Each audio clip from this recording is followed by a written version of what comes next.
À moins de 15 jours de l'élection, il est en campagne, mais loin des micros. En plein déjeuner avec des soutiens locaux, Manuel Valls refuse de répondre à nos questions.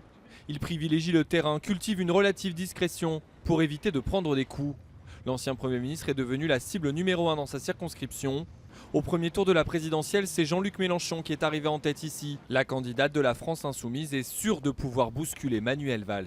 Vous m'auriez posé cette question il y a 3 mois, je ne pense pas que je vous aurais répondu de la sorte, mais je pense qu'on a toutes nos chances aujourd'hui de faire quelque chose d'unique en tout cas, de mettre à l'Assemblée nationale des gens du peuple.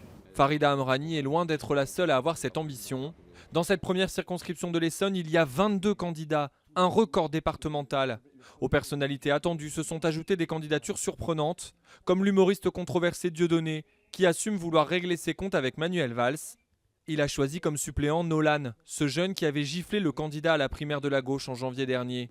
Le chanteur Francis Lalanne est lui suppléant d'une candidature éco-citoyenne et refuse d'être considéré comme farfelu. C'est très sain qu'il y ait beaucoup de candidats. C'est incroyable cette volonté de vouloir réduire le nombre des candidats à sa plus simple expression. Peut-être pourquoi pas un jour même à un bipartisme, il n'y aurait que 2 partis. Non, nous on refuse absolument ça. Malgré la profusion de postulants, Manuel Valls part avec un avantage. L'absence de candidats investis par le PS et par la République En Marche face à lui. Un traitement de faveur qui divise parmi les sympathisants d'Emmanuel Macron.